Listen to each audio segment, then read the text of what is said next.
Sir, as a branding and digital agencies, we are serving multiple sectors. So आपको क्या लगता है agency को नीच सेक्टर को टारगेट करना चाहिए या वो मल्टीपल सेक्टर को टारगेट कर सकते हैं? Okay, so basically, if you see the current discussion on this topic by multiple experts and agency owners, तो कई लोगों का कहना होता है कि हमें नीश सेगमेंट में काम करना चाहिए और कईयों का कॉन्सेप्ट है लाइक अस कि मल्टीपल सेक्टर्स में भी आप वर्किंग कर सकते हो। सो इट डिपेंड्स कि आप कौन से मार्केट में बैठे हो, आपका सेक्टर्स किस तरह के सेक्टर्स आपके पास अवेलेबल है, ठीक है। आपकी टीम की एक्सपर्टीज क्या है, आपकी एक्सपर्टीज क्या है, ठीक है। आप एक ओल्ड एजेंसी हो या एक न्यू ग्रोइंग एजेंसी हो। सो ये सब फैक्टर्स डिसाइड करते हैं और डिपेंड्स करता है कि अकॉर्डिंग टू दिस कि आपको एक नीश सेगमेंट में जाना चाहिए या एक मल्टीपल सेक्टर्स में काम करना चाहिए।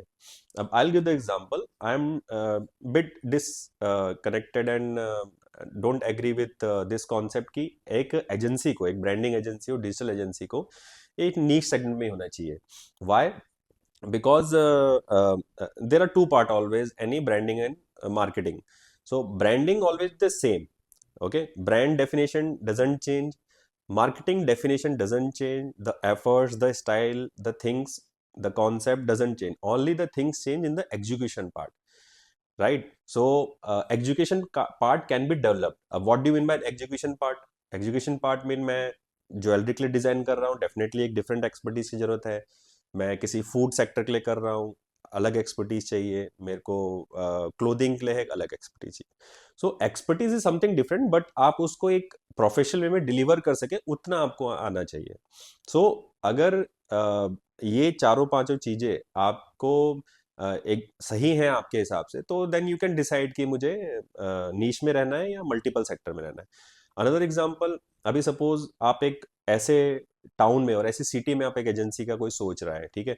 अब वहां पे ना उस पर्सन की वो एक्सपर्टीज है, उसकी नॉलेज नहीं है, लेकिन उसको पता है कि मेरे यहाँ पे यही सेक्टर है, तो वो उस सेक्टर के हिसाब से चलेगा, ठीक है। लेकिन सपोज अब वो ग्रो हो रहा है, उसको नया नया काम मिल रहा है, तो वो ऐसा नहीं कर सकता है कि मुझे ये सेक्टर के अलावा कोई दूसरा सेक्टर आएगा तो मुझे उसे छोड़ना है, ठीक है। तो नए पर्सन के लिए हर चीज सीखना जरूरी होता है। ओके। सो वो हर चीज सीखनी चाहिए और लेनी चाहिए। हाँ, आफ्टर सेकंड अगर मैं पार्ट करूं, after some year, 3 year 5 year के बाद आप एनालाइज कर सकते हैं कि आपकी टीम की एक्सपर्टीज कितनी हो गई है, आपकी एक्सपर्टीज कितनी हो गई है, किस सेगमेंट पे आप ज्यादा बेटर तरीके से आप चीजें कर सकते हैं, तो आप 50% उस पर फोकस कीजिए। Okay. But that doesn't mean कि आप वो जो 50% के कस्टमर उनको आप छोड़ दीजिए, ठीक है। क्योंकि वहां आप 100% दे पाते हैं, यहाँ आपको 90-80% देना है। आप उस सर्विस पे फोकस कीजिए जिसमें आप एक्सपर्ट हैं इन रेस्ट ऑफ 50 प्रोडक्ट्स के लिए। अगर आपको लगता है कि किसी एक सर्विस में आप एक्सपर्ट नहीं है, तो you can drop or you can don't provide that service. Okay. So उसको कस्टमर को भी लॉस नहीं होगा और आपका भी जो ट्रस्ट है वो भी बना रहेगा। So as a branding agency, brand and business consultant and keyword riser, अगर आप हमारी बात करें, we have worked on the same formula. कि हमने जब स्टार्टिंग था तो we worked on multiple sector, more than 10 different sector we work for clothing, we work for home furnishing, furniture, we worked for food, we worked for cosmetic, we worked for engineering, we worked for construction material. So why we worked all this and why we have taken all this job? Because जब हम starting में कर रहे थे तो हमें हमारे branding पे कॉन्फिडेंस था, हमारी मार्केट नॉलेज पे कॉन्फिडेंस था, हमारी जो मार्केटिंग एग्जीक्यूशन है उस पे कॉन्फिडेंस था। So we worked on all sector और after a some year we have grown.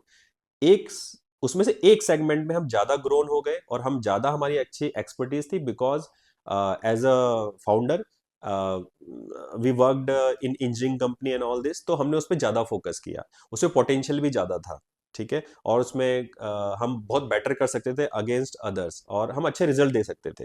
But ऐसा नहीं है कि हमने अगर एक इंजीनियरिंग सेक्टर पे फोकस करके हम बाकी सेक्टर्स में वीक हैं या नहीं है। We are giving results there also, we are making case studies there also and we are doing good in, but हाँ, डेफिनेटली द परसेंटेज इंजीनियरिंग का 50 है and rest of the industries का 50 है। So that is one part. But अगर आप बात करेंगे, हमारा पोर्टफोलियो इतना बड़ा है कि हम कुछ ना कुछ हर सेक्टर्स के लिए हम प्रोवाइड कर सकते हैं। सो आई कैन से कि एज अ ब्रांडिंग एजेंसी और एज अ कोई डिजिटल एजेंसी है, आप depends on situation in the market, आप डिसाइड कर सकते हैं कि आपको नीश के साथ काम करना है या आपको मल्टीपल सेक्टर के साथ करना है। It depends on growth strategy, आपकी टीम की स्किल्स, कैपेबिलिटीज, आप कितना अच्छा रिजल्ट दे सकते हैं। Everything depends on us, it not necessary कि आपको सिर्फ नीश पे ही जाना है। Thank you.